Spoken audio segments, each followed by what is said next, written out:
अस्सलामु अलैकुम वरहमतुल्लाहि वबरकातुह।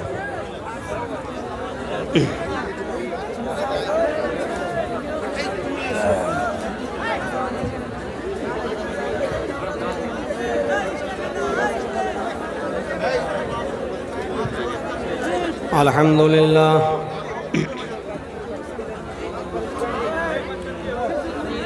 बंद करिए, बंद करिए।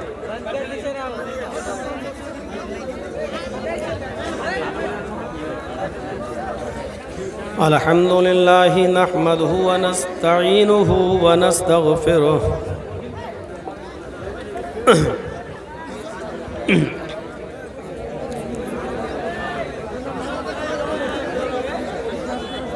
व नऊज़ु बिल्लाहि मिन शुरूरि अनफुसिना व मिन सय्यिआति अअमालिना।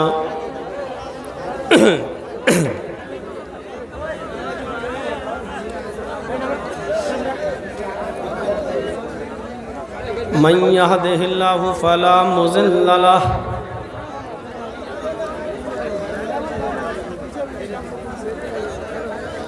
व मन युज़लिल्हु फला हादिय लह।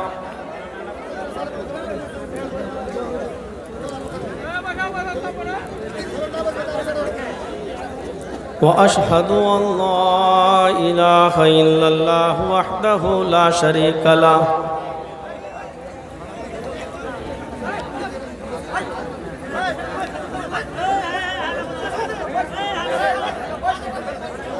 व अशहदु अन्न मुहम्मदन अब्दुहु व रसूलुहु। अम्मा बाद,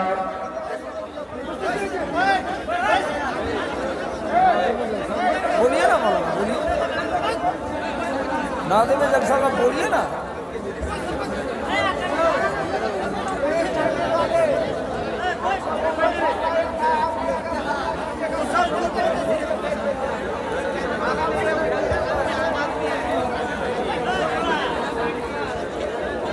फ़इन्न खैरल हदीस किताबुल्लाह व खैरल हदी हदी मुहम्मदिन सल्लल्लाहु अलैहि वसल्लम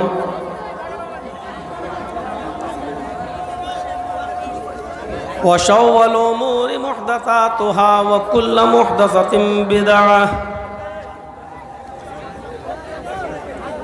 व कुल्लु बिदअतिन ज़लालह व कुल्लु ज़लालतिन फिन्नार।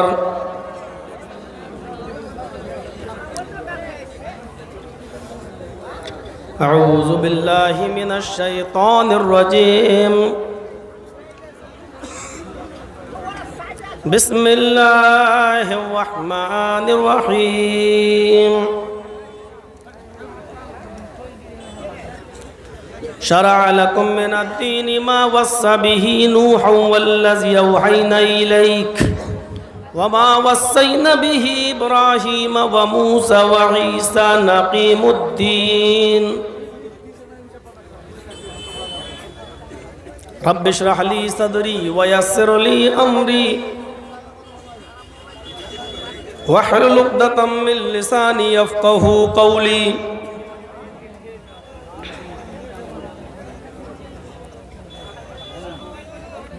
स्टेज पर तशरीफ़ फरमा मुअज़्ज़ज़ उलमाए किराम, क़ुर्ब व जवार अतराफ़ व अकनाफ़ से आए हुए और फ़रकिया गाँव में और गांव से बाहर के लोग जो यहाँ तशरीफ़ लाए हैं, वो तमाम सामईन हज़रात, ख़वातीन, प्यारी माँ और बहनों, कौम व मिल्लत के लायकवर नौजवानों, अज़ीज़ बच्चों,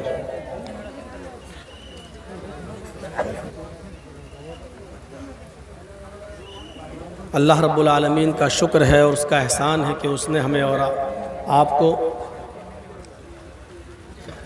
13 नवंबर के इस इजलास में यहाँ किताब व सुन्नत की बातें सुनने का मौका अता फरमाया। मुख्तलिफ़ उलमा से आपने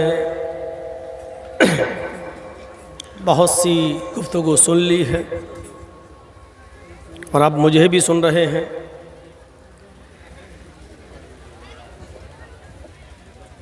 किसी भी चीज़ को चलाने के लिए एक सिस्टम का होना बहुत ज़रूरी है।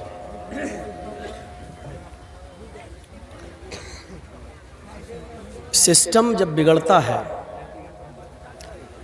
तो सिस्टम का बिगड़ना हमें मैसेज देता है कि हम बहुत पीछे हैं। मैंने बॉम्बे के अंदर डॉक्टर जाकिर नाइक का इदारा देखा है। एक सिस्टम था, उनके इदारे में जो टीचर्स पढ़ाते थे, एक कानून था, 8 बजे स्कूल खुलेगा, 1 बजे छुट्टी होगी। किसी भी टीचर को 8:01 पर स्कूल में आने की इजाज़त नहीं थी। 7:55 पे आ जाइए, 8:01 अगर होगा तो 3 दिन की तनख्वाह काट ली जाएगी। ये आपकी प्रॉब्लम है कि लोकल ट्रेन से आ रहे हैं या अपनी सवारी से आ रहे हैं, कितना टाइम लगेगा, कितना जाम लग सकता है रास्ते में, ये आपकी प्रॉब्लम है, हमारी प्रॉब्लम नहीं है। जब हम एक टीचर को तनख्वाह अच्छी दे रहे हैं तो उससे हम काम भी अच्छा लेंगे। एक सिस्टम था उनका। एक बार उनकी फ्लाइट 5 मिनट लेट हो गई। उस वक्त किंग फिशर चलती थी बॉम्बे एयरपोर्ट से, कहीं प्रोग्राम में उनको जाना था, 5 मिनट लेट हो गई। उन्होंने किंग फिशर फ्लाइट के ऊपर केस कर दिया था, केस कर दिया था और कोर्ट ने डॉक्टर जाकिर नाइक की बात को एक्सेप्ट करके बहुत बड़ा जुर्माना दिलवाया था। और उन्होंने कहा कि हम ट्रेन और इसीलिए तो छोड़ते हैं और प्लेन लेते हैं, अगर आप फ्लाइट भी 5 मिनट लेट कर रहे हैं तो क्या फ़ायदा हुआ। और जज के सामने खड़े होकर इतनी दलीलें दे दी थी कि आप 5 मिनट की बात कर रहे हो, 5 मिनट में कितने मुल्क बर्बाद हो गए और कितने मुल्क आबाद हो गए। हमारे यहाँ जलसे तो कराए जाते हैं लेकिन सिस्टम नहीं है, मैनेजमेंट नहीं है। जिस दिन मैंने ये तारीख दी थी 13 तारीख, मैं नहीं जानता हूँ जलसा कमेटी कौन है, मैंने तारीख दी थी मौलाना तौहीद साहब को, अब्बास को, और उसी दिन ये कह दिया था कि मुझे 4 बजे किशनगंज से वो ट्रेन पकड़नी है, कोलकाता जाना है, कलकत्ता से फ़्लाइट पकड़ के मुझे कहीं और निकलना है, मेरी ट्रेन मिस नहीं होनी चाहिए।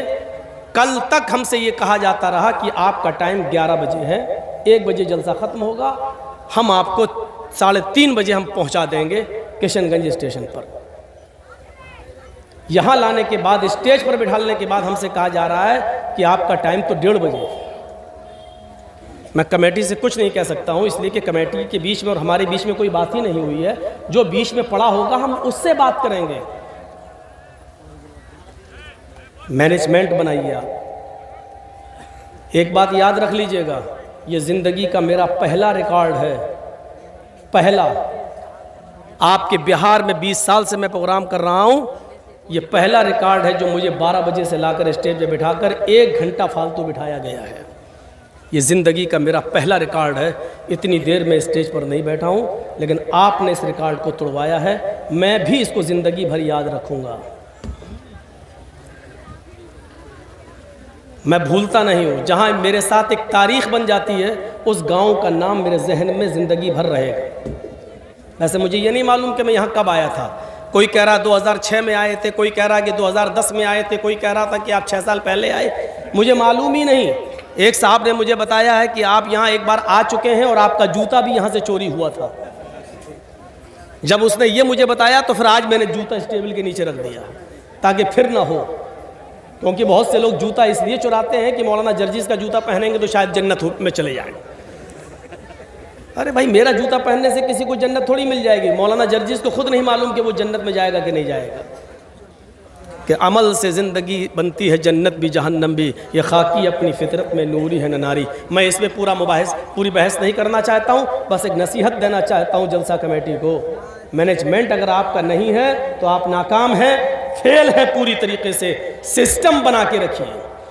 आप किसी मुकर्रिर को अगर टाइम दे रहे हैं 12 बजे का, मुकर्रिर की जिम्मेदारी है कि 11:59 पे वो अपनी बात ख़त्म कर दे, 12:01 नहीं होने दे। ये जिम्मेदारी है। आप हमको टाइम दीजिए, बताइए कितना बोलना है, मैं 2 मिनट पहले अपनी तकरीर ख़त्म कर दूंगा, 1 मिनट आगे नहीं बढ़ने दूंगा। हमारे जुमे के खुतबे होते हैं 12:30 से लेकर 1 तक, 1:01 नहीं होने देता हूं मैं। सही सलाहियत वो कहलाती है कि आदमी अपनी पूरी बात कम समय में भी कह ले जाए, थोड़े वक्त में भी अपनी बात कह ले जाए। एक बार जब अंग्रेज़ों की हुकूमत थी यहाँ पर और महात्मा गांधी को बड़ी मुसीबतों से गुजरना पड़ा, तो अंग्रेज़ों ने उनको कैद किया, बड़ी मुश्किल से उनको बोलने की इजाज़त दी, लेकिन उनसे कह दिया कि आपके पास 1 मिनट का टाइम है, 1 मिनट में जो बात कहना हो कहो। महात्मा गांधी ने अपनी बात 1 मिनट में भी कह दी थी लोगों से।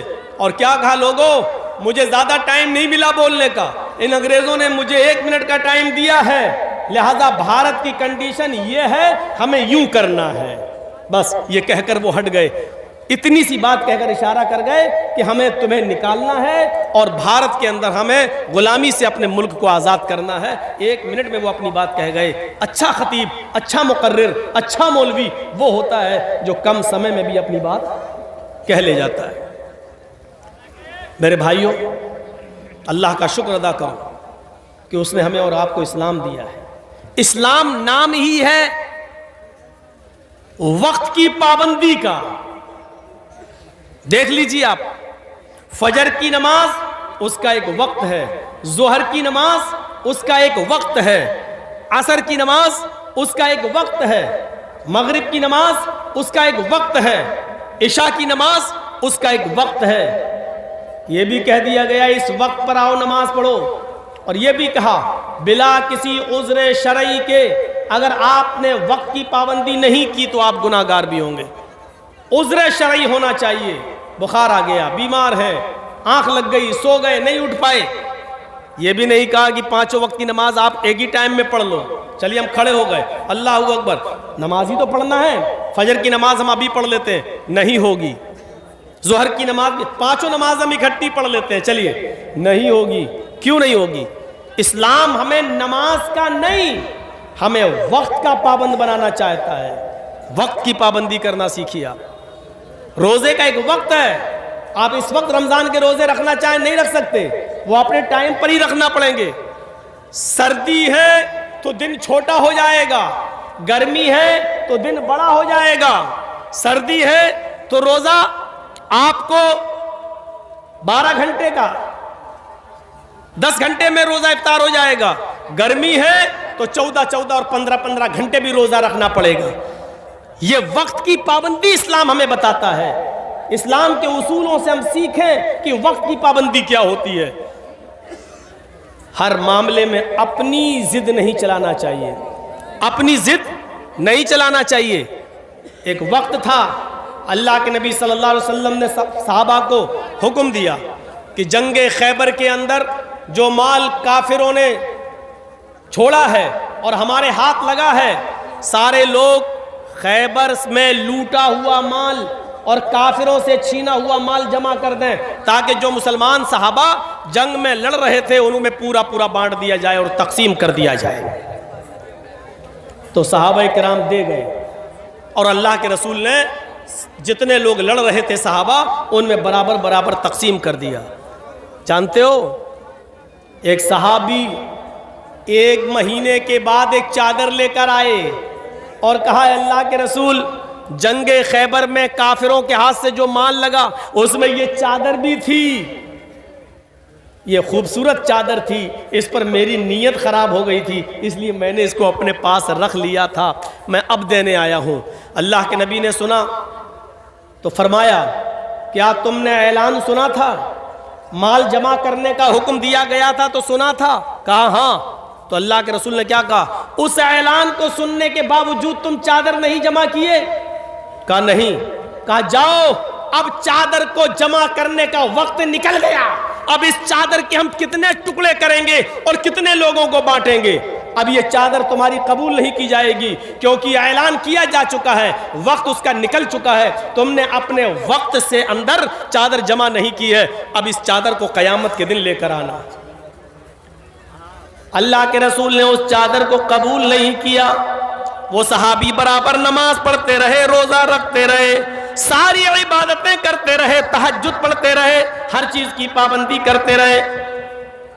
फिर एक मौके पर जंग हुई, उस जंग में वो शिरकत भी किए और मुसलमानों के साथ लड़कर कत्ल भी कर दिए गए, शहीद भी हो गए।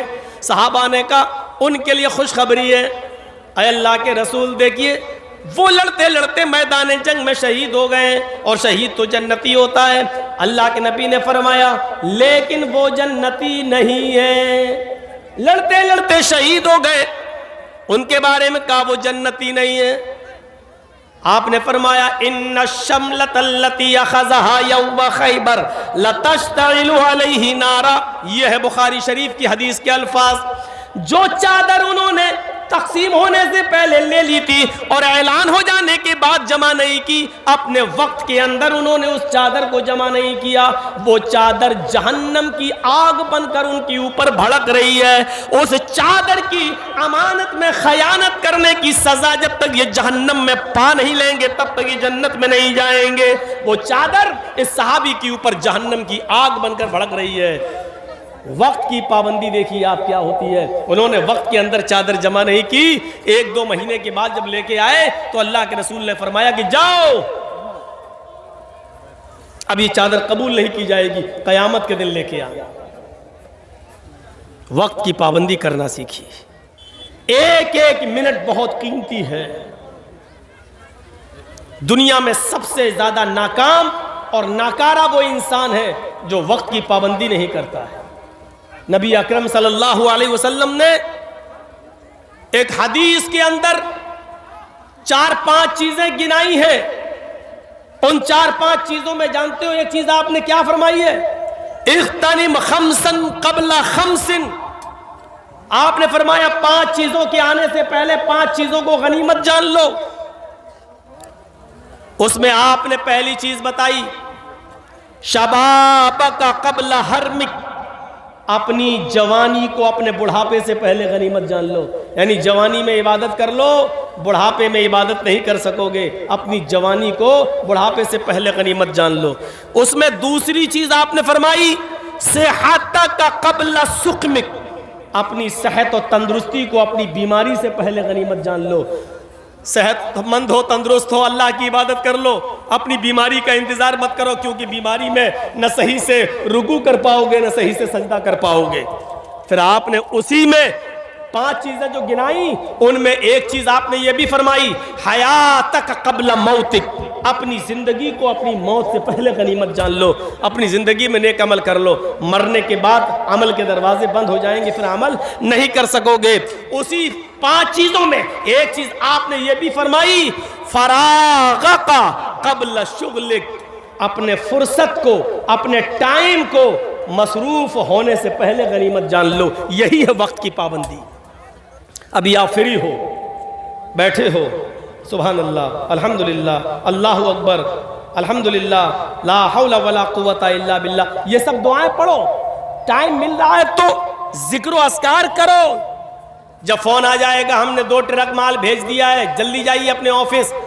अब आप ऑफिस में जा रहे हैं, माल उतरवा रहे हैं, पुलिस ना पकड़ ले, जल्दी उसको ठिकाने ले। अब आप बिजी हो गए, अब आप अल्लाह की इबादत कर पाओगे? नहीं कर पाओगे। तो एक चीज बताई, जब टाइम मिल रहा है तो उस टाइम को गनीमत जान लो। एक एक मिनट को गनीमत जानने का हुक्म दिया। एक एक मिनट को गनीमत जानो, एक एक सेकंड को गनीमत जानो। जो मिनट तुम्हारी जिंदगी से गुजर गया वो दोबारा वापस लौट कर नहीं आएगा। इसलिए वक्त की अहमियत को समझो और अपनी जिम्मेदारी को समझो। हर आदमी अपनी जिम्मेदारी समझे। हजरत उमर फारूक जब खलीफा बनाए गए तो आपको मालूम होगा, और ये वाकया शायद आपने आज तक किसी और मौलवी से ना सुना हो, हजरत उमर फारूक जब खलीफा बनाए गए तो उनके ज़माने में एक ऊंट जो बैतुल माल में था, मुसलमानों की अमानत थी, किसी तरीके से रस्सी तोड़ने में कामयाब हो गया और भाग गया। खबर दी गई हजरत उमर को, वो सोए हुए थे दोपहर में, खबर दी गई एक ऊंट भाग गया। ओफो, यहां विजय माल्या भाग जाता है, ललित मोदी भाग जाता है, चौकीदार के नाक के नीचे से भाग जाता है। हजरत उमर फारूक को खबर दी गई एक ऊंट बैतुल माल से गायब हो गया, भाग गया है। हजरत उमर को पता चला कि एक ऊंट, या अल्लाह, मैं कयामत के दिन अल्लाह को क्या जवाब दूंगा, मैं अमीरुल मोमिनीन हूं। उठे और चप्पल भी नहीं पहनी उन्होंने, नंगे पैर भागे। अरब का रेगिस्तानी इलाका, ऊंट तलाश कर रहे हैं, पैरों में चप्पल नहीं है, जमीन गर्म है। हजरत उस्मान गनी अपने घर की छत पर खड़े हैं, देखते हैं कि दूर से एक आदमी नंगे पैर भागता चला जा रहा है। दिल ही दिल में सोचते हैं कितना बड़ा बेवकूफ आदमी है, इतनी कड़ी धूप में नंगे पैर ये भाग रहा है, पता नहीं ये कहां जा रहा है, इसको थोड़ा सा आराम कर लेना चाहिए था। ये गर्म जमीन पर नंगे पैर क्यों भाग रहा है, ये बेवकूफ आदमी है, इतनी सख्त धूप में ये कहां भाग रहा, पसीना पसीना। जब हजरत उमर करीब से गुजरे तो उस्मान गनी पहचान गए कि ये तो हजरत उमर है। कहने लगे, अमीरुल मोमिनीन, इतनी कड़ी धूप में आप कहां भाग रहे हैं, कहां जा रहे हैं? फरमाया, है उस्मान, बैतुल माल का एक ऊंट गायब हो गया है, वो आगे आगे भाग रहा है, मुझे उस ऊंट को पकड़ के बैतुल माल में जमा करना है। अगर आज वो गायब हो गया तो कयामत के दिन मैं अल्लाह को क्या जवाब दूंगा? हजरत उस्मान ने कहा, इधर आओ, हमारे घर में हमारे बहुत से नौकर हैं, बहुत से गुलाम हैं, मैं इनको भेज देता हूं, ये ऊंट पकड़ कर आपके बैतुल माल में जमा कर देंगे। आप आइए और पानी पीजिए, नंगे पैर हैं आप। हजरत उमर ने जो जवाब दिया, मदरसे के जिम्मेदारों सुनो, जलसे के जिम्मेदारों सुनो, तुम्हें अभी एक एक पैसे का हिसाब देना है, मदरसे का, जलसे का एक एक रुपए का हिसाब तुम्हें भी देना है। अगर कोई मांगे तो मना नहीं करना चाहिए। हजरत उस्मान गनी ने जब कहा, आओ ठंडा पानी पी लो, बैठो, मैं अपने गुलामों को भेज देता हूं, वो ऊंट पकड़ के तुम्हारे बैतुल माल में जमा कर देंगे। हजरत उमर जवाब देते हैं, उस्मान, तेरा पानी तुझे मुबारक हो, तेरे घर की छत की का साया तुझे मुबारक हो। अमीरुल मोमिनीन मैं हूं, तुम नहीं। अगर ऊंट गायब हो गया तो कयामत के दिन सवाल मुझसे होगा, तुमसे नहीं, क्योंकि जिम्मेदार मैं हूं, तुम नहीं। ये कहकर वो आगे बढ़े और उस ऊंट को जब तक पकड़ नहीं लिया और बैतुल माल में जमा नहीं कर दिया, तब तक उनको नींद नहीं आई। जब बैतुल माल में उस ऊंट को लाए तो बैतुल माल के जिम्मेदारों से पूछा, ये ऊंट कैसे भाग गया? तुमने निगरानी नहीं की, रस्सी तोड़ने में कामयाब कैसे हो गया? तो एक साहब ने बताया, अमीरुल मोमिनीन, इस ऊंट की लेटरीन के रास्ते में जख्म हो गया है। दुम उठाया, देखा तो उसमें घाव है, जख्म है, और उसकी लेटरीन के रास्ते से ब्लड निकल रहा था। हजरत उमर से कहा, अमीरुल मोमिनीन, ये बैठ नहीं पाता है, जब बैठता है तो इसको दर्द और तकलीफ होती है, इसलिए तकलीफ के अंदर इसने ताकत लगाई और रस्सी को तोड़ने में कामयाब हो गया। हजरत उमर ने कहा, इस ऊंट की लेटरीन के रास्ते में इतना बड़ा जख्म है, ये ऊंट इतना जख्मी हो गया है और अभी तक उसका कोई ख्याल नहीं रखा गया है। हम अमीरुल मोमिनीन लोगों के ही नहीं है, जानवरों पर भी रहम करना हमारे नबी जनाब मोहम्मद रसूलुल्लाह ने हमें बताया है। फिर उन्होंने हकीमों से पूछा कि कौन सी जड़ी बूटी जंगल से लाई जाए और उसको पीस कर लगाया जाए।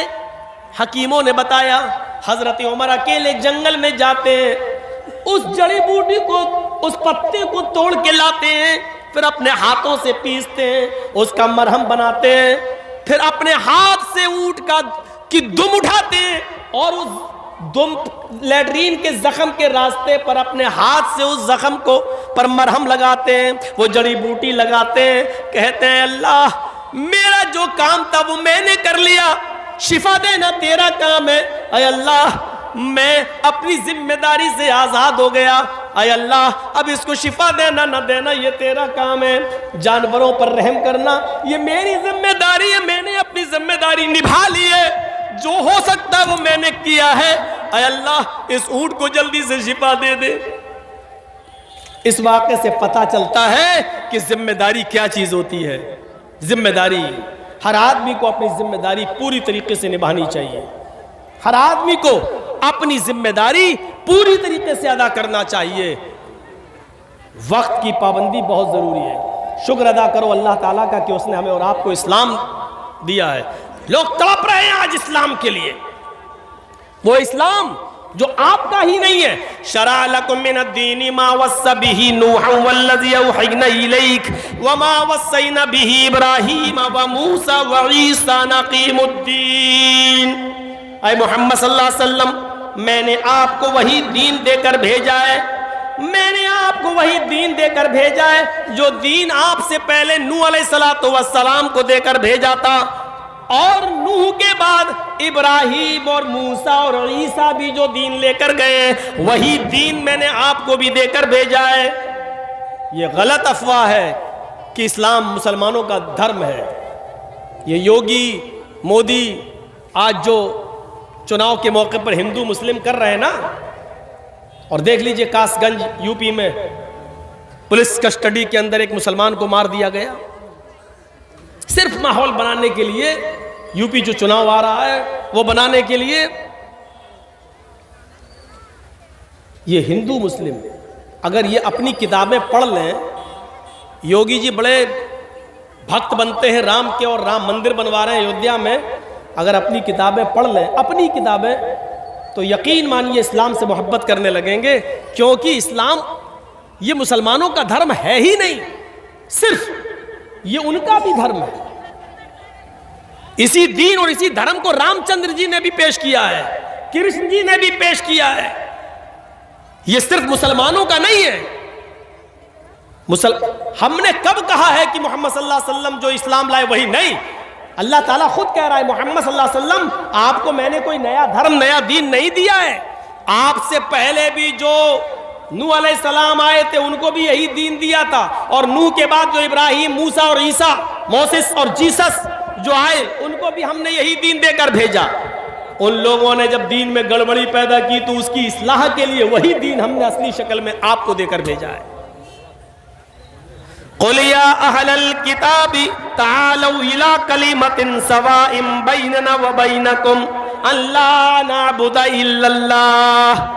आए मोहम्मद सल्लल्लाहु अलैहि वसल्लम आप ऐलान कर दीजिए, आप दुनिया वालों को बता दीजिए, आप दुनिया वालों से कह दीजिए, आप यहूदियों से और ईसाइयों में ऐलान कर दीजिए, या अहलल किताब, आए अहले किताब, आए तौरात वालों, जबूर वालों, इंजील वालों, आए यहूदियों ईसाइयों और आए दाऊद अलैहिस्सलाम के मानने वालों, तालौ इला कलिमतिन सवाइम बैनना व बैनकुम, आओ एक ऐसे कलमे की तरफ। देखिए कुरान क्या कह रहा है, तालौ इला कलिमतिन सवाइम बैनना व बैनकुम, आओ एक ऐसे कलमे की तरफ, आओ एक ऐसे मूल मंत्र की तरफ जो हमारे और तुम्हारे दरमियान बराबर है। यानी वही कलमा आए यहूदियों तुम्हारा भी है, वही कलमा ईसाइयों तुम्हारा भी है। और देख लो मूसा अलैहिस्सलाम जब रसूल बनकर दुनिया में आए तो उनका कलमा था ला इलाहा इल्लल्लाह मूसा रसूलुल्लाह। नूह अलैहिस्सलाम को जब पहले रिसालत मिली तो उनका भी कलमा था ला इलाहा इल्लल्लाह नूह रसूलुल्लाह। ईसा अलैहिस्सलाम आए तो उनका कलमा था ला इलाहा इल्लल्लाह ईसा रसूलुल्लाह। देख रहे हैं आप, नूह आए तो कलमा नहीं बदला गया, सिर्फ दूसरा जुमला बदला जा रहा, बस ला इलाहा इल्लल्लाह तीनों का एक ही रहा। ला इलाहा इल्लल्लाह नूह रसूलुल्लाह, मूसा जब आए तो पढ़ा गया ला इलाहा इल्लल्लाह मूसा रसूलुल्लाह, ला इलाहा इल्लल्लाह नहीं बदला जा रहा है। ईसा जब आए तो पढ़ा जा रहा है ला इलाहा इल्लल्लाह ईसा रसूलुल्लाह। कलमा पहला मंत्र नहीं बदला गया, रसूल के एतबार से दूसरा जुज बदला गया। जब इस्लाम आया, मुहम्मदुर रसूलुल्लाह आखिरी नबी बनकर आए, तो आपने भी उसी मूल मंत्र को बाकी रखा, ला इलाहा इल्लल्लाह मुहम्मदुर रसूलुल्लाह। पहला मंत्र नहीं बदला गया। और हिंदू भाइयों में भी पहला मंत्र वही है, एकम ब्रह्मादित्य नास्ति नास्ति किंचन, एक ही ब्रह्मा है दूसरा नहीं। बल्कि पंडित जब मरता है तो मरने से पहले अपने बेटे को ला इलाहा इल्लल्लाह पढ़ने की वसीयत करता है। मरने से पहले कहता है मेरे बेटे तू भी मरने से पहले ला इलाहा पढ़ लेना, जिसको हम वेदों की जबान में अनकही कहते हैं। ला इलाहा हरण पापन इल्लल्लाह परमपिदम। मेरे बेटे मरने से पहले ला इलाहा पढ़ लेना, हरणे पापन। जब तू ला इलाहा इल्लल्लाह पढ़ेगा तो तेरे पाप हरण हो जाएंगे, तेरे पाप मिट जाएंगे। ला इलाहा इल्लल्लाह पढ़ोगे तो तुम्हारे पाप धुल जाएंगे, मिट जाएंगे, खत्म हो जाएंगे। यानी इस्लाम लाने से पाप मिट जाते हैं। इन्नल इस्लाम यहदिमु मा कान क़ब्ला, जो इस्लाम कबूल कर लेता है, कलमा पढ़कर इस्लाम की शीतल छाया में आ जाता है, उसके इस्लाम लाने से पहले जितने भी गुनाह हैं सारे के सारे गुनाह माफ कर दिए जाते हैं, उसके गुनाह बख्श दिए जाते हैं। ये इस्लाम का भी कलमा है। कौन कहता है कि इस्लाम सिर्फ मुसलमानों का धर्म है? कौन सी चीज ऐसी है जो हम करते हैं और आपके यहां नहीं है? बताइए।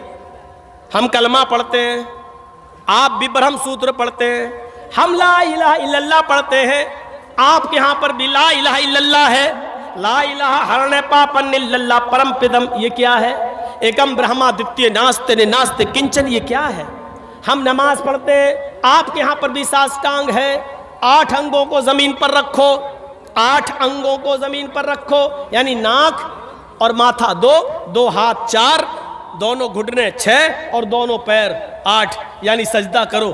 हमारे यहाँ नमाज है तो आपके यहाँ साष्टांग है, यानी सजदे का जिक्र आपके यहाँ पर भी है। बल्कि कृष्ण जी ने अर्जुन को 5 वक्त की नमाज पढ़ने का हुक्म भी दिया श्रीमद् भागवत गीता के अध्याय 6 मंत्र नंबर 10 में।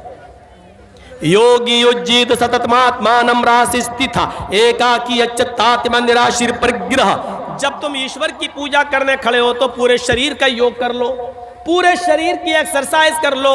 हृदय नमा, सीने पे हाथ रख लो, हृदय दिल नमा, सर को झुका लो, सजदे की जगह पर हृदय दिल हाथ। हिंदू को देखते हो आप ऐसे करता है, मूर्ति के सामने खड़ा ऐसे, ओम भूर्भुवः स्वः। किसी हिंदू को आपने ऐसे ऐसे नहीं देखा होगा, ऐसे ही देखा होगा। क्यों? दिल से इबादत या दिल से पूजा। ये हृदय, जब ईश्वर की पूजा करने खड़े हो तो दिल पर हाथ रख लो। हम लोग भी अल्लाह अकबर कहकर यहाँ हाथ रख लेते हैं। जो लोग जहाँ रखते हैं हमें उनसे कोई एतराज़ नहीं है, लेकिन इबादत दिल से होती है, इस बात को याद रखिए। हृदय नमा, अपने सीने पर हाथ रख लो। अर्जुन कह रहे हैं, कृष्ण कह रहे हैं अर्जुन से, कृष्ण जी अर्जुन से, सतत महात्मानम, और हमेशा पढ़ते रहना, कभी छोड़ना नहीं। राशि स्थित, एक दिन छोड़ दोगे धर्म से हट जाओगे। अल्लाह के नबी ने क्या कहा? मन तरक सलात मुतअम्मिदन फकत कफर, जिसने कसदन जानबूझकर एक वक्त की नमाज छोड़ी उसने कुफ्र किया। एकाकी अच्युतात्मा निराशीर परिग्रह, एक अल्लाह के सामने खड़े हो जाओ। यच्युतात्मा, अपनी आत्मा को वहीं लगा दो, इधर उधर मत देखो। ऐसे नहीं। हम लोग क्या करते हैं? अब तो बहुत से लोग ऐसे करने लगे हैं। अल्हम्दुलिल्लाह रब्बिल आलमीन। अब कहीं इमाम साहब ने अगर कहीं लंबी सूरत पढ़ दी, अलिफ लाम मीम ज़ालिकल के, तो चौंक जाएगा, हैं ये तो बहुत लंबी सूरत है, फिर ऐसे घड़ी देखेगा। आजकल ये हो रहा है। कभी कभी तो ऐसे भी देख ले, ऐसे भी हो जाते हैं। जबकि कृष्ण जी अर्जुन से कह रहे हैं यच्युतात्मा, आत्मा वहीं लगी रहे, दिल इधर उधर नहीं होना चाहिए, एकाकी एक जगह।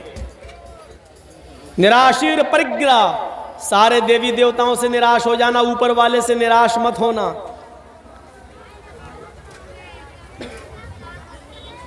मही देवस्य सवितु परिष्टुति बसुर्दयमाना नय सुपथराय अस्मान।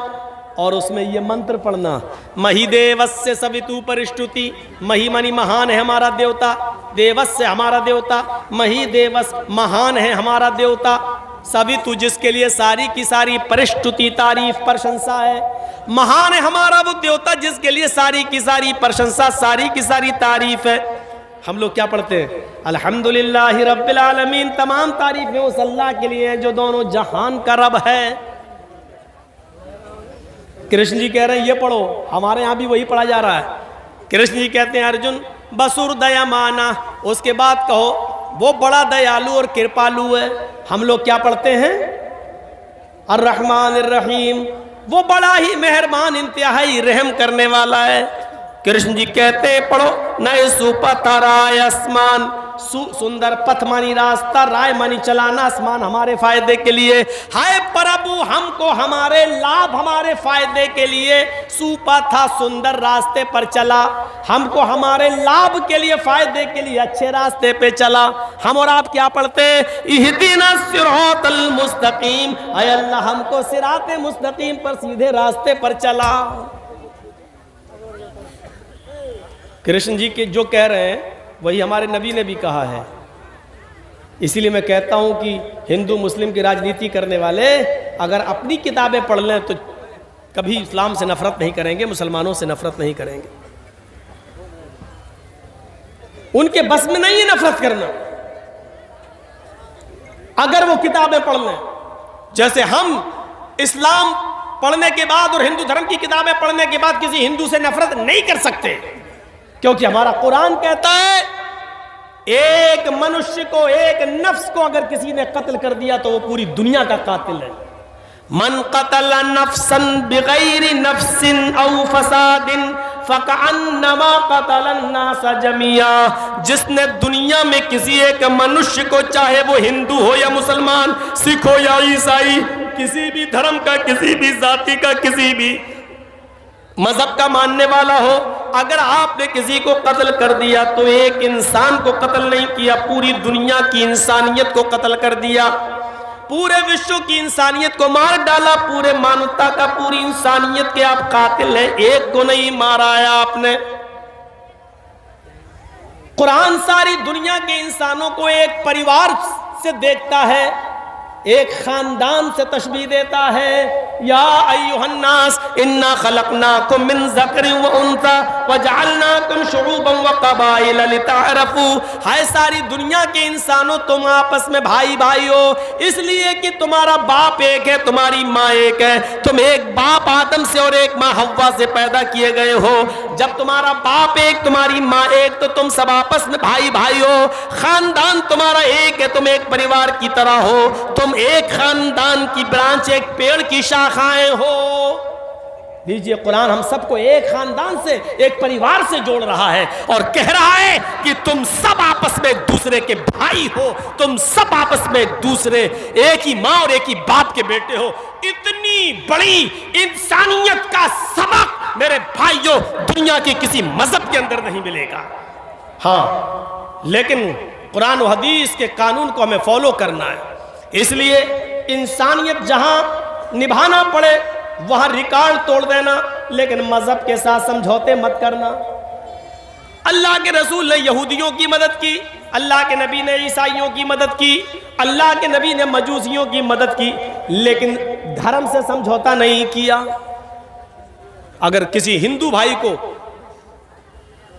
ब्लड की जरूरत है और ब्लड नहीं मिल रहा है और उसका ग्रुप आपके ब्लड ग्रुप से मैच खा रहा है और आपके एक बोतल ब्लड देने से उसकी जान बच रही है, तो इस्लाम ये कहता है कि उस वक्त आप रोजा तोड़ दो। अगर रोजे की हालत में भी हो तो आप रोजा तोड़ दो और रोजा तोड़कर ब्लड दे दो और ब्लड देकर उसकी जान बचा लो। इस रोज़े की क़ज़ा बाद में हो सकती है, अगर जान चली गई तो बाद में जान वापस नहीं आएगी। एक गैर मुस्लिम के लिए इस्लाम ये कहता है कि तुम अपना रोज़ा तोड़कर ब्लड देकर उसकी जान बचा लो, रोज़े की क़ज़ा बाद में कर लेना। इंसानियत निभाई तो इतनी, लेकिन ये भी नहीं कहा कि तुम उनके मंदिरों में जाकर सजदा कर लो। अल्लाह के नबी ने कहा, कुरान की आयत नाजिल हुई जब काफिरों ने कहा कि 6 महीने आप हमारे माबूद की इबादत कर लें, हमारे खुदा, और 6 महीने हम आपके माबूद की, आपके रब की इबादत कर लेते हैं, तो अल्लाह के नबी ने साफ कह दिया, लकुम दीनुकुम वलिय दीन, ये नहीं होगा। इंसानियत हम निभाएंगे लेकिन दीन के साथ समझौता नहीं करेंगे। तुम्हारे लिए तुम्हारा दीन और हमारे लिए हमारा दीन, ये समझौता नहीं कर सकते। क़यामत की निशानियों में से एक निशानी ये बताई, युस्बिहु रजुलु मोमिनन व युमसी काफिरन व युमसी मोमिनन युस्बिहु काफिरन। एक मुसलमान को तुम देखोगे सुबह फजर की नमाज पढ़ेगा, नमाज पढ़ने के बाद कुरान की तिलावत करेगा, मस्कीनों को गरीबों को खाना खिलाएगा, सुबह सवेरे उठेगा तो वो मोमिन होगा, लेकिन शाम का सूरज डूबने से पहले पहले वो काफिर हो जाएगा। यह क़यामत की निशानी बताई। एक ज़माना ऐसा आ जाएगा कि मुसलमान सुबह हालत ईमान में उठेगा लेकिन सूरज डूबने से पहले पहले वो काफिर हो जाएगा। आज ये चुनाव का दौर है और देख लीजिए आज चुनाव के इस दौर में ऐसा हो रहा है या नहीं हो रहा है। एक बेचारा मुस्लिम कैंडिडेट सुबह उठता है, फजर की नमाज पढ़ने जाता है, कुरान की तिलावत भी करता है, गरीबों की मदद भी करता है, ज़ुहर भी पढ़ता है, लेकिन उसको मालूम है कि हमें हिंदू लोगों का भी वोट लेना है, हिंदू भाइयों का भी वोट चाहिए। हिंदुओं को खुश करने के लिए वो उनके मंदिर में चला जाता है, वहां जाकर टीका भी लगा लेता है और मूर्ति पे जाके वो हार भी चढ़ा देता है, इसलिए कि ऐसा करने से हमें हिंदू भाइयों का वोट मिल जाएगा। मेरे भाइयों, सुबह वो हालत ईमान में उठा लेकिन शाम होने से पहले पहले उसने कुफ्र कर लिया है। फरमाया अल्लाह के नबी ने, ये क़यामत की निशानी होगी, एक मुसलमान हालत ईमान में उठेगा लेकिन शाम होने से पहले पहले वो काफिर हो जाएगा। यबीउ दीनहु बिइरज़िम मिनद दुनिया, दुनिया के चंद सिक्कों को हासिल करने के लिए वो अपना दीन बेच देगा। दुनिया के चंद टुकड़ों को पाने के लिए वो अपना दीन का सौदा कर देगा। दुनिया के चंद सिक्कों के लिए वो अपने दीन की सौदेबाजी करेगा। अपने मुआशरे और समाज पर ऐसे मुस्लिम कैंडिडेटों पर नजर रखो जो गैर मुस्लिमों का वोट पाने के लिए टीका भी लगा रहे हैं और मूर्तियों पर हार भी चढ़ा रहे हैं। और दलील क्या देते हैं, अरे हिंदू भाई भी तो कैंडिडेट है, वो भी तो रोजा रख लेता है या इफ्तार पार्टी में आ जाता है, वो भी तो टोपी लगा लेता है, हमें क्या मतलब है, हमें उससे क्या मतलब है वो क्या कर रहा है। लेकिन आपकी शरीयत आपको इजाजत नहीं देती है कि आप मंदिर में जाकर टीका लगाएं। टीका लगाना ये मुशाबिहत है गैर मुस्लिम से, और मन तशब्बह बिक़ौमिन फहुव मिन्हुम, जो जिस कौम की मुशाबिहत करेगा क़यामत के दिन उसी के साथ उठाया जाएगा। मूर्तियों पर फूल और हार और मालाएं नहीं चढ़ाई जा सकती।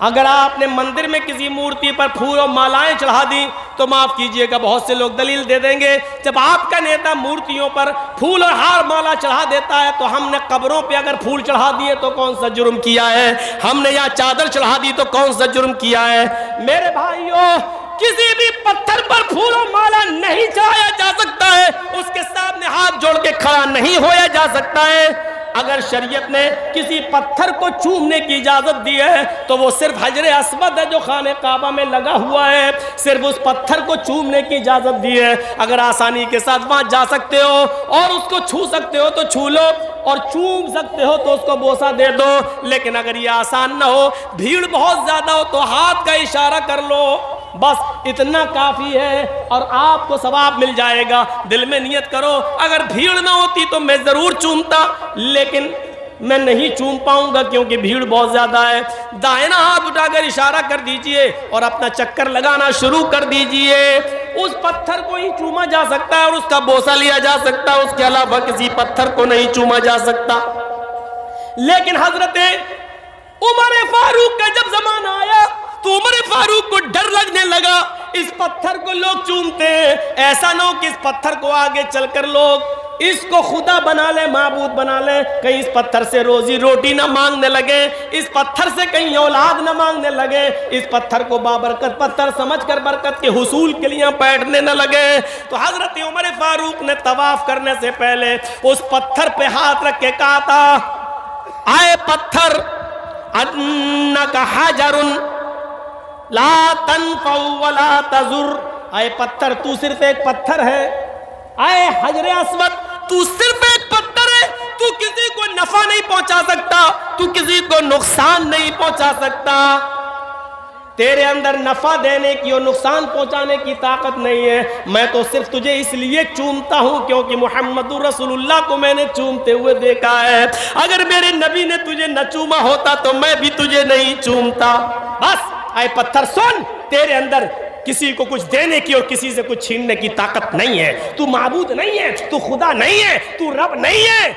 सवाल यह है कि फिर मैं तुझे चूम क्यों रहा हूं? मैं सिर्फ इसलिए चूम रहा हूं क्योंकि मेरे नबी ने तुझे चूमा, इसलिए हम तुझे चूम रहे हैं। तो मेरे प्यारे साथियों, ये कहकर लोगों को बता दिया कि पत्थर पत्थर है, ये रब नहीं है, ये माबूद नहीं है, यहाँ चादर नहीं चढ़ाई जाएगी, यहाँ हाथ जोड़कर खड़ा नहीं हुआ जाएगा। इस पत्थर से किसी किस्म की बरकत की उम्मीद मत रखना।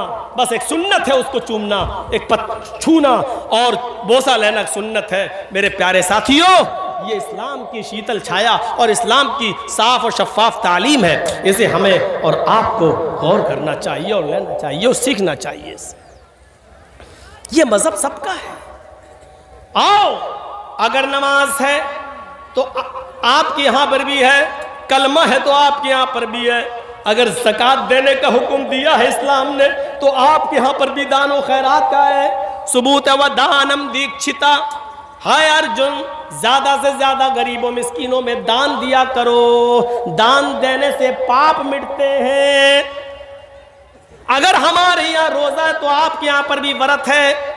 हाँ, एक फर्क जरूर मिलता है, हमारे यहाँ मरने के बाद इंसान दोबारा कुत्ता बिल्ली चूहा नहीं बनता है और आपके यहां मरने के बाद आवागमन है। अच्छे कर्म किए होंगे तो फिर से मनुष्य बनाकर पैदा किया जाएगा, लेकिन बुरे कर्म किए होंगे तो अपने अपने कर्मों के मुताबिक इंसान को सजा मिलेगी। मनुस्मृति पढ़िए, एक एक गुनाह की सजा लिखी हुई है। 2-3 सजाएं मुझे याद हैं। रिश्वत खाओगे तो कुत्ते का जन्म होगा, जुआ खेलोगे तो भैंस का जन्म होगा, किसी लड़की पर गलत नजर डालोगे तो तुम्हें अगला जन्म लड़की का होगा, चोरी करोगे तो अगले जन्म में बिल्ली बनाए जाओगे। ये हमें याद है मनुस्मृति के, वरना उसमें बहुत कुछ लिखा हुआ। ये करोगे तो आलू बनोगे, ये करोगे तो गोभी बनोगे, ये करोगे तो बैगन बनोगे, ये करोगे तो फूल गोभी बनोगे, ये करोगे तो यहाँ तक कि हरा धनिया, हरा मिर्चा, ये करोगे तो ये बनोगे। पूरी एक लिस्ट है, दाल चावल तक की लिस्ट है। ये करोगे तो दाल बनोगे, ये करोगे तो चावल बनोगे, ये करोगे तो, मतलब सबकी एक लिस्ट है। यानी ये सारी सब्जियां जो आप देख रहे हो, ये पाप के नतीजे में मिल रही हैं हमें और आपको। ये सब पहले इंसान थी, इन्होंने वो जुर्म किए थे तब दाल बनाए गए। हम जो खा रहे हैं वो इंसानों को खा रहे हैं। पूरी एक लिस्ट है। एक बार मैं पढ़ रहा था मनुस्मृति, तो उसमें देखा तो मैं सोचने लगा, या अल्लाह, इसमें लिखा है कि जुआ खेलोगे तो भैंस का जन्म होगा। तो दुनिया में जितनी भैंसें हैं, इसका मतलब ये पहले सब इंसान रही होंगी। इन्होंने जुआ खेला होगा तो इनको भैंस का जन्म हुआ है। इसका मतलब यह है कि दुनिया में अगर कोई आदमी जुआ ना खेले तो भैंस का जन्म ही नहीं होगा, और जब भैंस नहीं होगी तो दूध भी नहीं मिलेगा, और दूध नहीं होगा तो दही, मट्ठा, घी, छाछ, पनीर, दूध से बनने वाली सारी नेमतें हमें कुछ नहीं मिलेंगी। यानी ये सारी नेमतें खाना है, तो इसका मतलब यह है कि जुआ खेलो। एक पंडित से मैंने कहा, लोकल पंडित से, कहने लगा चुप रहो मौलाना साहब, हम इतने बड़े पंडित नहीं, हमारे किसी बड़े पंडित से पूछो। हम लोग तो बस ऐसी दान कन्या कर लेते हैं, कुछ हमें गुरु दक्षिणा मिल जाती है, हम क्या जाने ये सब। लोकल पंडित था, नहीं बता पाया। क्लियर लिखा है, जुआ खेलोगे तो भैंस का जन्म होगा। अब बताइए तो आप, ये सारी नियामतें हमें जुआ खेलने के नतीजे में मिल रही हैं। इससे भी बड़ी बात, चोरी करोगे तो बिल्ली का जन्म होगा। अरे हमने दुनिया में चोरी की, पुलिस ने हमें पकड़ा, जेल में डाल दिया। पुलिस की जेल फिर भी अच्छी है, जब तक हम जेल में है दूसरे की चोरी तो नहीं कर रहे हैं, कम से कम इलाका सुरक्षित तो है। लेकिन अल्लाह अगर चोर को बिल्ली बना दे तो मोहल्ला सुरक्षित कहाँ है? जब इंसान थे तो माल चुराते थे, रुपया चुराते थे, सोना चुराते थे, चांदी चुराते थे, लेकिन अल्लाह ने चोर को बिल्ली बना दिया। तो अब सोना चांदी नहीं चुरा रहे हैं, किसी का कबूतर चुरा रहे हैं, किसी की मुर्गी फाड़ रहे हैं, खा रहे हैं, कुछ ना कुछ अभी भी कर रहे हैं। तो इसका मतलब यह है कि पुलिस की जेल फिर भी मजबूत है, अल्लाह ने जो सजा देकर बिल्ली बनाया वो कमजोर है, क्योंकि चोरी तो अभी भी नहीं रुकी है। रिश्वत खाओगे तो कुत्ते का जन्म होगा, यह बड़ी अजीब बात है। जब मैं रास्ते में किसी कुत्ते को देखता हूं तो सोचता हूं पता नहीं ये किस पुलिस वाले, नाम ना लो हालात खराब हो जाएंगे, सोचता हूं कि ये किस लुटेरे का वो होगा।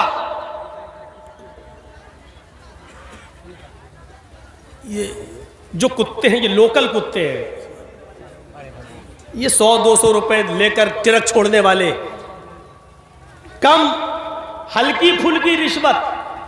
और एक कुत्ता वो होता है जो 20-22 साल की खूबसूरत लड़की, लवली, स्वीटी, प्रीति, ट्विंकल, कॉलेज में पढ़ने वाली लड़कियां, 40-50 हजार का कुत्ता नहला धुला कर और मुंह से मुंह लगा करके जो गाड़ी में बिठाती हैं और लेके एसी गाड़ियों में चलती हैं। मैं सोचता हूं ये किसी बड़े वीआईपी लीडर, किसी नेता का जन्म हुआ होगा। कभी कभी हम सोचते हैं यूपी और दिल्ली चलाने वाले लोगों को ये जुल्म बेचारे कर रहे कर लें, लेकिन मरने के बाद इनको क्या बनाया जाएगा? ऐसा न हो कि ऐसा बकरा बन जाएं जो हम ही लोगों के किसी हिस्से में आ जाए। कहीं देसी मुर्गा बन गए तो पता नहीं किस मौलवी के पेट में जाएंगे। मौलवियों का सबसे बेहतरीन गिज़ा देसी मुर्गा ही होता है। बाकायदा मांगते हैं जलसे में, देसी मुर्गा है तो आएंगे। मैं उस मौलवी को जानता हूं जिसने तकरीर की डेट देने से पहले कहा था कि हमें मंगोर मछली, देसी मुर्गा फ्राई चाहिए। नाम नहीं लूंगा वरना आप लोग हंसेंगे। मैं सोचता हूं कि ये लोग दुनिया में बेचारे कर रहे करें, लेकिन आखिर इनको इनके धर्म के मुताबिक कौन सा जन्म होगा, क्या होगा? अगर हमें पता चल जाए कि ये वही आदमी है जिसका जन्म ये हुआ, तो हम तो उसको काटे ही नहीं, उसको रखे रहें, खिलाएं और पिलाएं और रोजाना उससे बात करें। साहब अब पता चला तुम्हें, तिल तिल तड़पाएं। लिखा है कि चोरी करोगे तो, रिश्वत खाओगे तो कुत्ते का जन्म होगा। और आखिर में एक सजा और जो हमें मालूम है, लड़की को देखोगे तो अगला जन्म लड़की का होगा। दुनिया में जितनी लड़कियां जलसे में आई हैं ना, जलसे में ना दिखे लेकिन बाहर बाजार लगा हुआ वहां देख लो। अभी हम आ रहे थे, जो लेके आए मंजर पता चल जाता है। ऐसा लग रहा था जैसे एक कुतिया के पीछे 10-10 कुत्ते लगे हैं। हमने कह दिया जो कहना था, बुलाओ या ना बुलाओ, हम बहुत आज़ाद ख्याल के आदमी हैं। और देखा जब हम यहाँ बैठे स्टेज पर तो मौलाना साहब को अपनी तकरीर 10-5 मिनट के लिए रोकना पड़ी, लोग भरने लगे। अभी तक मौलाना हमसे पहले जो बोल रहे थे शायद लैला मजनू की कहानी सुना रहे थे, वो कुरान हदीस नहीं थी। कुरान हदीस तो मौलाना जर्जी सुनाने आए हैं। जर्जी साहब आए, मजमा भर गया। नहीं थे तब तक कहां थे सब मालूम है। कुतियां घूम रही थी, कुत्ते पीछा कर रहे थे। जाओ, कह दिया हमने, तुम्हें जो बुरा लगता है लगता रहे, मेरे बाप का कुछ नहीं जा रहा है। मुझे तो बाल ठाकरे के खिलाफ भी बोला तो मेरे बाप का कुछ नहीं गया। और क्या जाएगा, कोई आसमान से टपकता हुआ कोई फरिश्ता थोड़ी था बाल ठाकरे। उसने हमारे नबी को गाली दी थी, उसने कहा था मोहम्मद अय्याश था, मक्कार था, 11 औरतें रखता था। तो हमने कह दिया था जवाब में, 11 बीवी रखने वाला अगर मक्कार और अय्याश था तो कृष्ण जी 16,108 रखे थे, वो क्या थे? उसने फिर तकरीर में कहा था, अगर मैं प्रधानमंत्री बन गया तो हरा रंग बंद कर दूंगा। हरा रंग मुसलमानों का रंग है, इस्लामी रंग है, मैं हरा रंग बंद कर दूंगा, हर जगह लाल रंग के झंडे को, केसरिया रंग के झंडे को लागू कर दूंगा। मैंने उसके जवाब में कहा था, ठाकुरे जी लाल रंग से इतना प्यार, हरे रंग से इतनी नफरत, ये नफरत करना छोड़ दो, क्योंकि हरे रंग की सब्जियां खा खा कर तुम जिंदा हो, लाल रंग की चीज़ तुम्हें नसीब नहीं होती है। सिर्फ टमाटर खाते हो बस, और गाजर और चुकंदर, कितना खाओगे? लाल रंग की चीज़ वो है जो हमारे बिहार और बंगाल में खाई जाती है। हमने कहा वो खाना शुरू, मैं तो नाम लिया था, यहाँ नाम नहीं लूँगा, मुझे डर लगता है यहाँ नाम ले लूँ तो कहीं यूपी के होने वाले चुनाव में मीडिया वाले उसी चीज़ को उछालें और बीजेपी को फ़ायदा ना पहुँचाएं। वैसे बीजेपी को हम मुसलमानों में बहुत से लोग मिल गए हैं फ़ायदा पहुँचाने के लिए, संतुष्टि के साथ वो बैठी हुई है कि हम तो जीत रहे हैं, हम तो निकल रहे हैं, क्योंकि हमारा काम तो मुसलमान ही लोग कर रहे हैं। मैंने इशारे में बहुत कुछ कह दिया है, बहुत ही मुआज़रत के साथ अगर किसी को बुरा लगा हो तो लगता रहे। मैं माफ़ी नहीं मांगता हूँ, जुर्म ही नहीं किया तो माफ़ी क्यों मांगूं? मैंने कोई गलती नहीं की बोलकर, इसलिए माफ़ी मांगने का सवाल ही पैदा नहीं होता है। तुझे बुरा लगा है तो ये तेरी विचारधारा है, अपने विचारधारा को आगे बढ़ा और सोच और समझ, ये सोचते और समझने की चीज़ है। इत्मीनान के साथ बैठी हुई है बीजेपी कि हमारा काम तो हो रहा है। आपको एक राज की बात बताऊं, मेरे पास यूपी की कुर्सी संभालने वाला, उसका भेजा हुआ एक आदमी लखनऊ में मेरे पास आया और मुझसे कहता है, मौलाना साहब आप या तो बीजेपी का प्रचार करिए और ब्लैंक चेक ले लीजिए, जो चाहिए वो ले लो, खुलकर आइए बीजेपी में, हम स्वागत करेंगे, पूरे उत्तर प्रदेश का हम आपको अल्पसंख्यक का अध्यक्ष बना देंगे। मैंने कहा नहीं साहब, बीजेपी में हम नहीं जा सकते हैं, बीजेपी में हम जाएंगे तो हमारी कब्र खुद जाएगी। तो कहने लगा, तो फिर तुम्हारे एक मुसलमान भाई भी हैं, नाम समझ गए ना, मैं नहीं लूँगा, आपके एक मुसलमान भाई भी हैं, वो लड़ रहे हैं, वो हम लोगों के बड़े विरोध में रहते हैं, फिर आप उस पार्टी का प्रचार कीजिए। मैंने कहा आपको क्यों इंटरेस्ट है उसमें? कहा कि उनके प्रचार से हमें फ़ायदा हो जाएगा। हमने कहा नहीं, अगर मैं अखिलेश का साथ दे दूं तो? बोले अखिलेश का साथ दोगे या मायावती का या कांग्रेस का, तो जो हाल मौलाना कलीमुद्दीन का किया वही हाल तुम्हारा भी कर देंगे, जेल में ठूस दिए जाओगे। इतना याद रखना, मैं वार्निंग देने आया हूं, धमकी देने आया हूं आपको, या तो हमारा साथ दीजिए और हमारा देने से मुसलमानों में आपकी छवि खराब हो रही है तो उस पार्टी पे चले जाइए, और हमारे योगी जी को जितनी गाली दे सकते हो दीजिए, क्योंकि हमें फायदा हो रहा। अगर अखिलेश या मायावती के साथ गए तो जेल में सड़ा देंगे। हमने कहा जुर्म क्या किया मैंने? क्या कहता, जुर्म करता कौन है? जुर्म करता कौन है? आपको कोर्ट में साबित करना है कि हमने जुर्म नहीं किया। यह साबित करने के लिए आपको 10 साल लग जाएंगे। यह धमकी आई है मेरे पास, या तो इसका साथ दो, इसका नहीं दे रहे हो तो उसका साथ दो। खुली किताब है यार, क्यों मुझसे कहलवाते हो? मैं बिहार में नहीं कहना चाहता हूं, बंगाल में ममता दीदी ने पूरी इजाज़त दी है, खूब बोलो, मैं देता हूं, जाता हूं, बोलता हूं, नाम भी लेता हूं, इसलिए कि जहां मेरे ऊपर केस होने का खतरा नहीं है वहां लेता हूं, नाम भी लेता हूं। अपने आप को बचाना भी जरूरी है। समझो, पहचानो, गौर करो, ये देखो, इस वक्त कोई तुम्हारा नहीं है, ये सच है, कोई तुम्हारा नहीं, ये सच है। लेकिन ये भी सोच लो कि इस वक्त हमें अपने आप को बड़े नुकसान से बचाना है तो छोटा नुकसान आपको करना पड़ेगा। आप ये सोचो कि छोटा नुकसान नहीं, आपके पैर में कैंसर है, डॉक्टर ने कह दिया पैर काटना पड़ेगा, नहीं तो आपकी जान जा रही है। इसलिए बड़ा नुकसान यह है कि मेरी जान चली जाए, बच्चे बेचारे यतीम हो जाएंगे, और छोटा नुकसान यह है कि हमारा पैर कट जाए लेकिन बच्चे तो हमारे सामने रहेंगे। तो बड़े नुकसान से बचने के लिए छोटा नुकसान कर दो, यानी अपना पैर कटा के अपनी जान बचा लो। यही अक्लमंदी है, यही अक्लमंदी है। ये देख लो इस वक्त कि हमारा बड़ा नुकसान किसमें और छोटा नुकसान किसमें है, ये देखना पड़ेगा तुम्हें। हमारी बीवी को बच्चा हो रहा है, डॉक्टर ने कह दिया कि आपकी बीवी या आपके बच्चे में से मैं किसी एक को बचा सकता हूं। जर्जीस को बच्चा भी प्यारा है, जर्जीस को बीवी भी प्यारी है, लेकिन दोनों में से एक बचेगा। कलेजे पे हाथ रखकर कह दिया बीवी को बचा लो, बीवी रहेगी तो बच्चे तो बाद में और भी आ जाएंगे, अगर बच्चा जा रहा है तो जाने दो। अक्लमंदी यही है, वरना दोनों मारे जा रहे हैं। तो मेरे प्यारे साथियों, बड़े नुकसान से अपने आप को बचाने के लिए छोटा नुकसान करना पड़े तो कर दो।